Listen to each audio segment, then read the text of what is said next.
not already in on this, this isn't going the way you think, okay? I'm so excited. So Hostbusters used to be an antagonist of Redbar, and he used to call him out on stuff, you know? He fancies himself a comedian. He once fancied himself a podcaster, and he likes to tell it like it is. Well, Redbar got into a little tiff, a little back and forth with Hostbusters one time because Hostbusters sent him this voicemail. Okay, if it'll play, hang on. And here we go. Mike, you're fucked up. You know, I tried to keep things civil and friendly, but it looks like you didn't want to play a part of it. And because of that, all I want to do now is destroy you, okay? We are going to destroy your show. We're going to give out all your secrets. And you're going to wish that you had called into my show because guess what? This ain't a game. We're not fucking around. Okay. I have autism. Oh my God, sorry. Help it.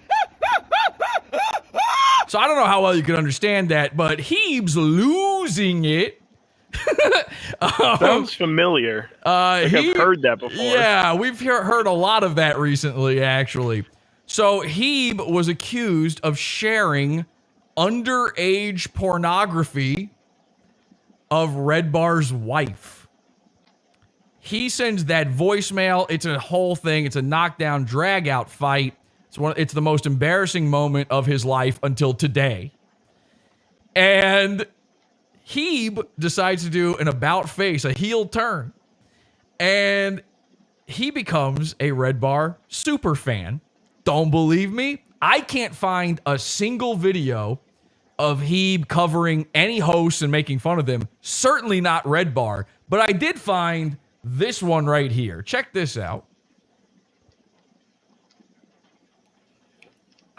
Welcome back to Hostbusters. Doing a segment here called Host Praisers, where I talk positively about hosts. Okay. So the guy who busts hosts now has a show called Host Praisers. His first topic. Hey, we're going to talk about Redbar. Redbar. By the way, he has never again covered anyone else.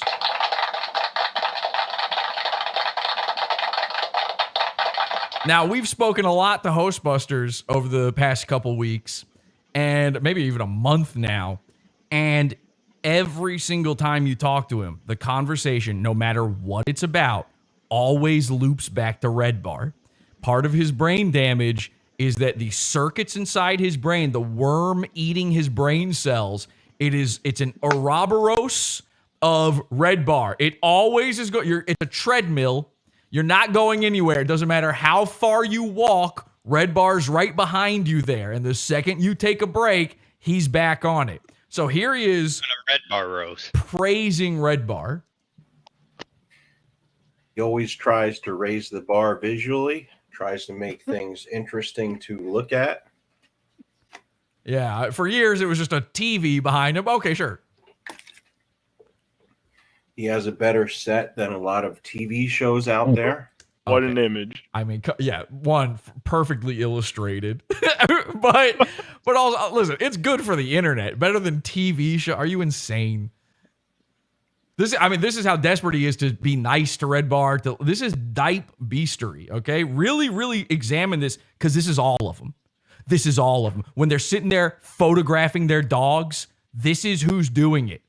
Do you know? I mean, people might not know who Hostbusters is. Like, take a good look. Drink that in, okay? Ew. Did he cut his own hair? No, it just grows in like that and then stops. Something else that's good is that he'd rather charge money for his show than promote bullshit products. Search the Bring Back group for Me Undies. I dare you. Are all his shows just a PowerPoint? Yeah, I do feel like I'm at the library at school right now for some reason. Default PowerPoint template. He's one of the few people in showbiz calling out Anthony Cumia for being a creep. thank God for that. He's always current with his Oh, music God. taste. Fuck's sake. Well, I don't know. Is he current with it, or is Jules current with it for him? He's much more than a React channel. Technically, yes, because there's another 7 hours of something happening. But anything that you could consider as content is just reaction stuff. What do you think a React channel is? He's not even a channel. He doesn't even do YouTube. He says things that people in the comedy scene are afraid to say. Okay. He's willing to commit to ridiculous bits, even if other people think it's dumb. That's bad in most cases. By the way, I committed to a very retarded bit for the beginning of this episode. Trust me, I know. He continually gets under Sam Tripoli's skin. Oh, thank God for that. That's not very specific to a Dipe Beast's interests. He does great impressions. He does great impression. What is he, the comedy shaman? I've never even heard him do an impression. He doesn't pander to any political party. Well, I don't. What's the political party of Israel? He knows how to make good merch. Dipe Beast! Don't believe me? Just watch. He gives people credit. Why? By the way, why should it be good that someone makes good merch? Why should it be good that a podcaster makes good merch? Like, listen, I like making t-shirts and I like selling t-shirts, right? But at the very least, you should make your merchandise good, right? That's the very least you can do. But that is not a good quality of your... Making merchandise is a money-making scheme, period. That's just what it is. You don't have to... You're a podcast. You're not a store. So why does that a good thing for the show? Does that make him funnier? I'll tell you something, and this is actually the biggest thing when it comes to the Dipe Beast phenomenon, is Redbar as a show more concerned with being cool than being funny. And when you're old and gray trying to look cool, it's just embarrassing. And when you're a bunch of people trying to look cool by emulating an old and gray man, trying to look cool by emulating 12-year-olds on TikTok, it might be the most embarrassing thing I've ever seen. When they become better people.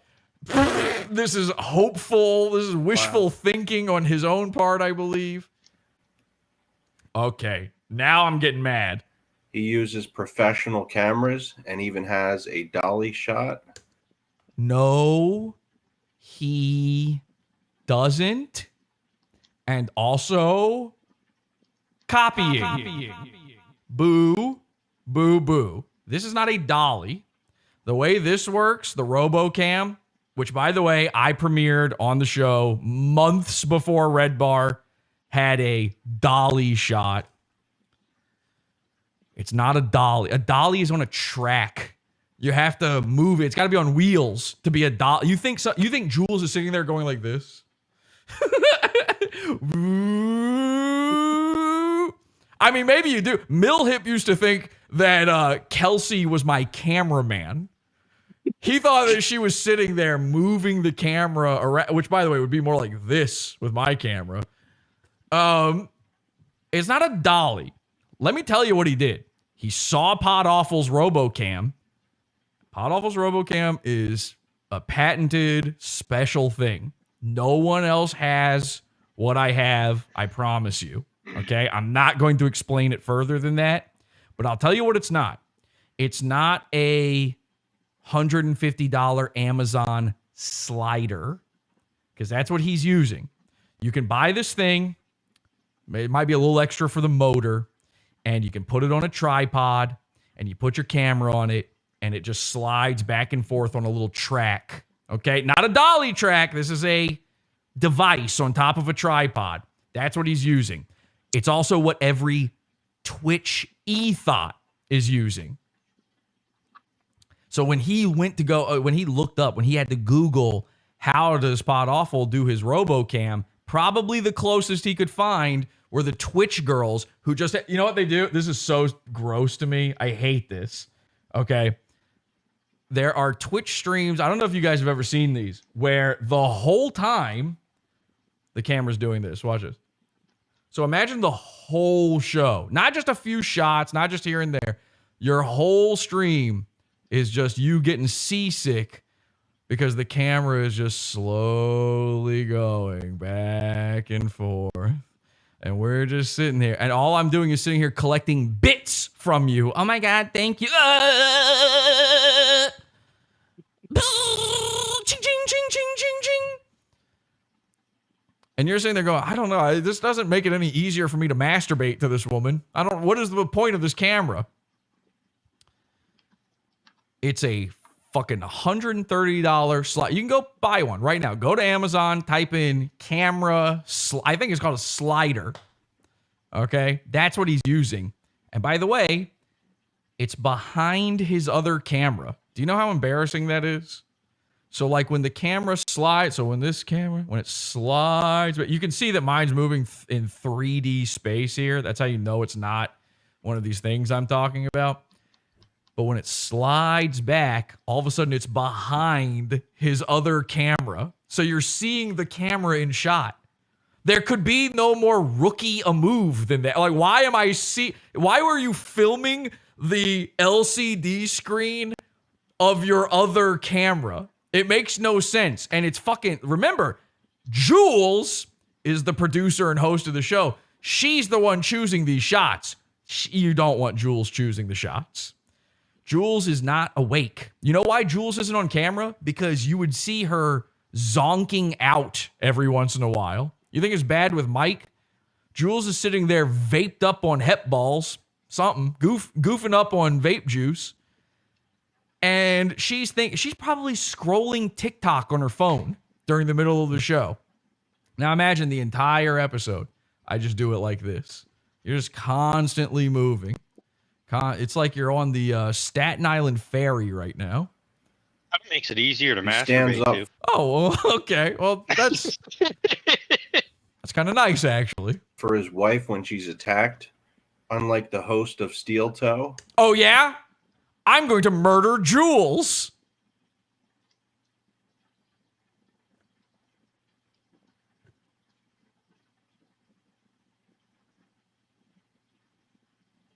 Cool. I'm waiting. Stand up for her. As a joke, when I say murder, I mean the way a comedian says, like, I killed that night. Oh my gosh. I'm going to tell her so many jokes. She just dies of leukemia. He always tries to make his show different from other shows. Bullshit. I mean, okay. Okay. By the way, like, forget Podawful. It's still, you could wipe Podawful out of existence, and that still would not even be close to different from other shows. It's not even that different from fucking Drama Alert. Are you insane? He's done over 20 seasons of his show. That's more than 19. Seinfeld. Oh, those are comparable. More than Seinfeld. Well, that is the high mark. I mean, that is what we're... Okay, but it is less than The Simpsons, so... I don't know. It sounds like he sucks now. He's pro fitness without making his whole show about it. This is, by the way, always his energy. This is just this is Hostbusters. This isn't a character he's putting on. I like that. He puts up with he's pro fitness. Cut to him in an Afghan in a rocking chair Yeah. about to die. Also, cut to like old episodes, like back when I was listening to it years and years and years ago. He'd go on these health kicks, and you'd have to sit there and hear about like, wow, I bought myself some weights. It's like you never see any progress. He just gets a little skinnier, you know. Wow, I can actually lift 15 pounds now. And it's as big as a whale, and it's about to set sail. Insults better than most comedians that he trashes. Okay. He shares cool tech tips with his viewers. Oh, cool. Cool tech tips. He invents his own terms, like fool's sip. Literally everyone who has a show invents their own terms. Oh my God. He supports the Jewish community. I thought he was I- non-political. just to the be- other slides.